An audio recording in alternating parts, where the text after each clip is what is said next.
నిమిషానికి ఒకరు మృతి.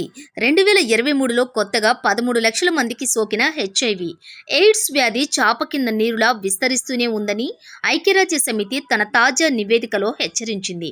సగటున నిమిషానికి ఒక్కొక్కరు దాని దెబ్బకు ప్రాణాలు కోల్పోతున్నారని ఆవేదన వ్యక్తం చేసింది.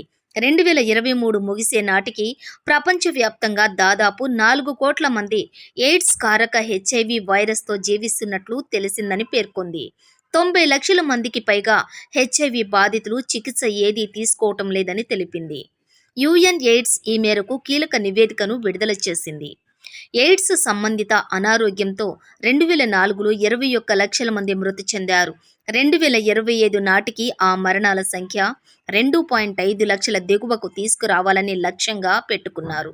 దాన్ని అందుకోవడం కష్టమే అనిపిస్తుంది. గతంలో ఈ వ్యాధి సంబంధిత అనారోగ్యంతో 6.3 లక్షల మంది ప్రాణాలు కోల్పోయారు.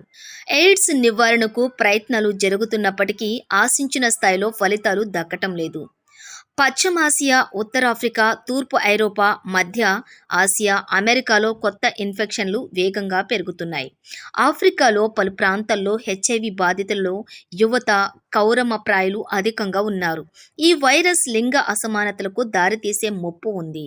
హెచ్ఐవి బాధితుల్లో సెక్స్ వర్కర్లు, పురుషులతో శృంగారంలో పాల్గొనే పురుషులు, మాదక ద్రవ్యాలను ఇంజెక్షన్ రూపంలో తీసుకునే వారి వాటా 2010లో 45%గా ఉండేది. 2023 నాటికి అది 55%గా పెరిగింది. 2023 చివరి నాటికి మొత్తం 3.99 కోట్ల మంది హెచ్ఐవితో జీవిస్తున్నారు. వారిలో 86% మందికే తాము ఆ వైరస్ బారిన పడ్డామని తెలుసు. కేవలం 77% మంది చికిత్స తీసుకుంటున్నారు. 72% మందిలో వైరస్ బలహీనంగా మారింది.